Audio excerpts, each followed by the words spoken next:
which I founded when I was 40 years old. Around there. I've been running for this election for the past 12 years. This is my third time contesting to become the President of the Republic of Ghana. I'm not contesting because of the family. I am contesting because of the crisis we are being faced over the years. And we have given mandate to two major political parties. And what they do with us is like they are running business with Ghana. And even if you are running a business with a particular community, let the business make profit. But in this case, Ghana is not even making break even, not to talk of making profit, but Ghana is losing everything every day. That is why some of us have decided to run for president. Because the mindset that we have is not a mindset that is changing the status quo and building the country that we need. We have a kind of mindset that we are raping Ghana. We're destroying our country. We are not becoming citizens, we are becoming foreigners in our own country. We are losing every property that belongs to us. We are losing every wealth that belongs to us.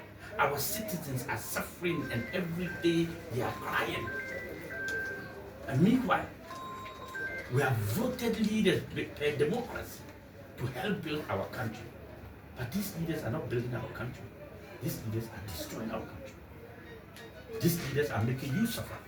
These leaders are putting policies that is not changing your life, and they are policies that are not transforming your life. How long can we sit down and watch them and keep shouting NDC, NPP, NDC, NPP, while our children suffer, our mothers suffer, our family, everybody suffering. The country itself is now suffering. You cannot walk into the market with any amount of money and buy goods and something. Your salary cannot take you 1 month. You don't even have a salary. Your children are suffering. Your streets are up, no hospitals, no schools, no roads, nothing. And we keep borrowing and borrowing and borrowing. And we don't know where the money has gone to. We are paying the most highest electricity rates in the world. Paying highest for rent in the world. Every commodity in Ghana is the most expensive in the world because of taxes, because of duties. Yet our salary is peanut. When you take your salary, it won't even last 1 week. How are we all surviving? We are now all becoming one way or the other corrupt, mismanaging our economy, and we are suffering because of this kind of mismanagement of leadership. So I come with a lot of policies to help change our country. And the first policy I want us is to begin to change our mindset and begin to look at the leaders who are transparent, the leaders who are sincere. Check if it is somewhere, the leaders who can transform this country and change the status quo. And number two, I want us to believe in Ghana and Ghanaians that our gold has been taken over by foreigners, our mining sector. Our oil sector has been taken over by foreigners. Bauxite by foreigners. Manganese by foreigners. Lithium by foreigners. Everything of Ghana is now in the hands of foreigners. And look at us. This is how we live every day. Come and sit down, chat, go and sleep. Tomorrow morning, play draft. The next day, drink beer. The next day, drink alcohol. Nothing. And the whites have taken over our world. Mining, taking all of the gold away. Taking all our oil away. Taking all our bauxite away. Taking our manganese away. Taking our lands now. And look at us. When will we wake up? And what belongs to Ghanaians must go to the Ghanaian people. Who is the leader of this country that we are throwing everything to foreigners and we are becoming slaves in our 21st century? I don't believe in that. So I am saying that as president, Ghanaians come first in this country, no matter what. Jobs, businesses, oil, gold, diamond, bauxite, we must give those jobs back to Ghanaians to become sole owners of this country. And we cannot sit down and watch foreigners take everything. We import over $1.2 billion of rice every year. $800 million of oil. $800 million of cooking oil and fish and frozen items. Yet, we don't produce anything. We are only importing and importing and importing. So when we lock down Ghana, we suffered. We could not sustain Ghana. Because of the people outside, I don't want to tell you so much, but I'm coming to tell you a few things. One, I intend to bring flat rate of ECG. When I become president, no more meters.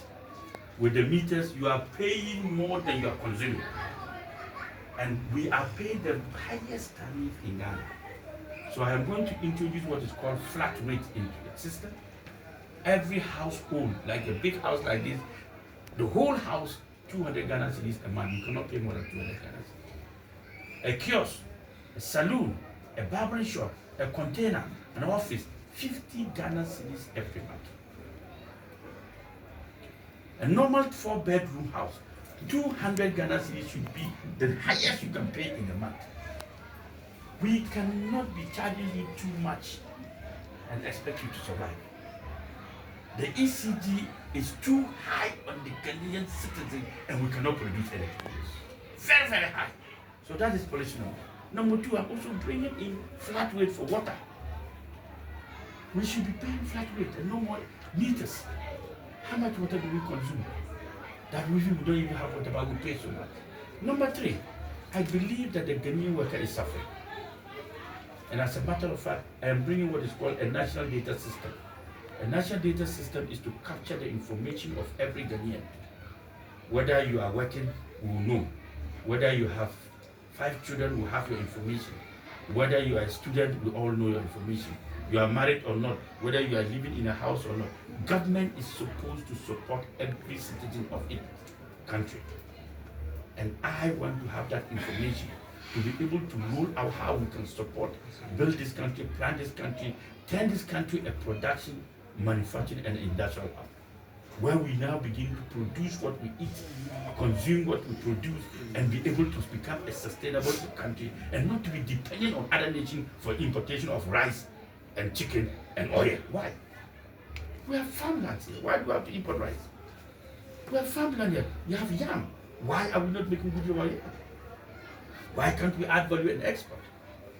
So I am going to introduce another policy called free port. Wherever we are importing into this country, it must be duty free.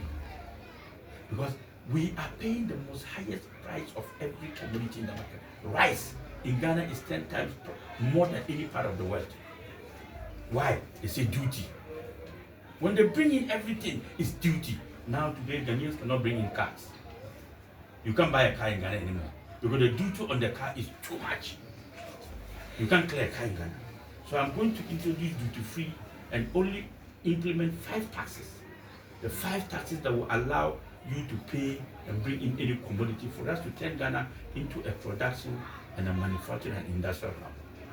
So free duty for every commodity that is coming to Ghana. So that the manufacturing and production company, they can produce at a very low cost. When they are producing at low cost, you are getting better price for your goods.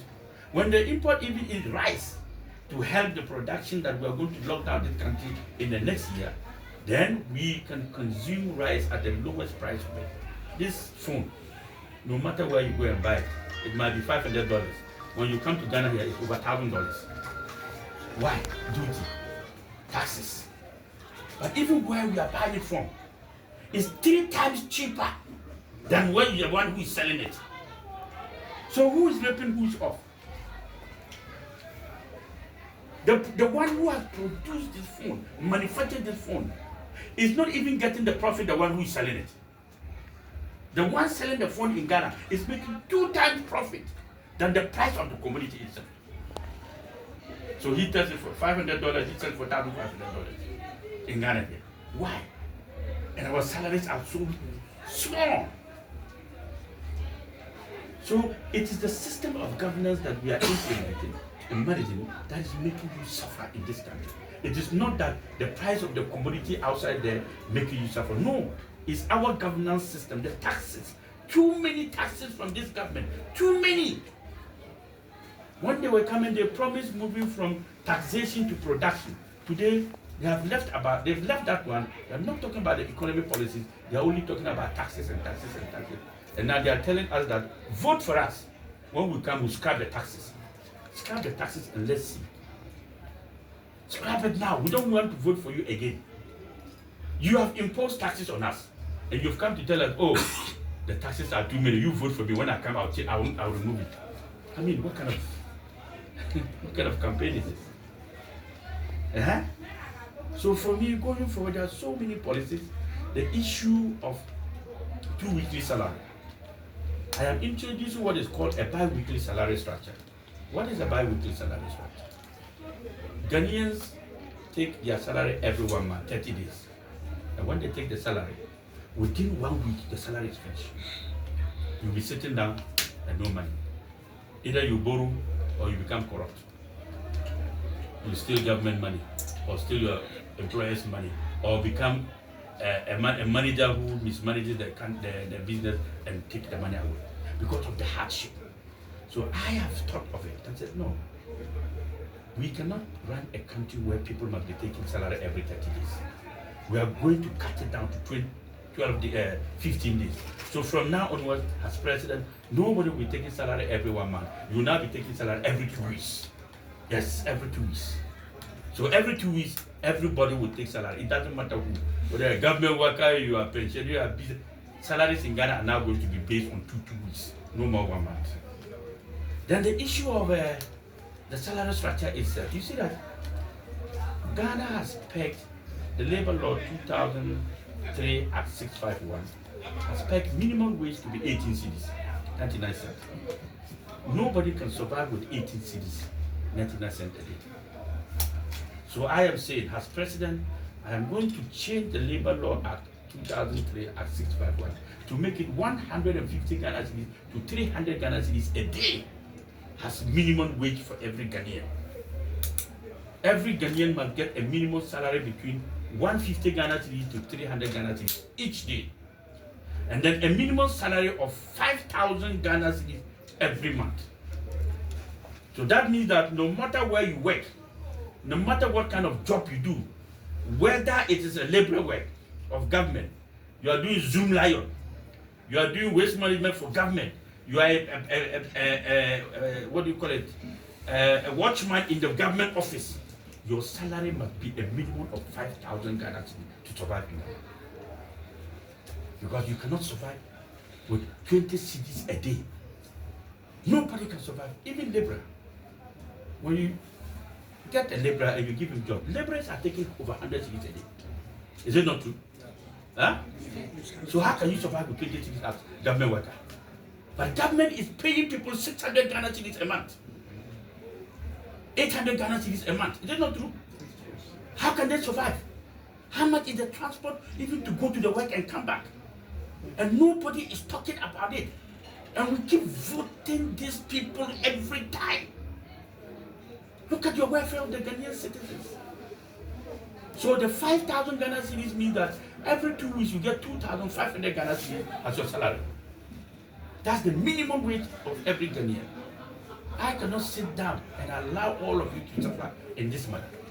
So the policies I am bringing, it is not for you to think that it's a promise. I am not promising. It has to be a policy that no matter who becomes president, it continues.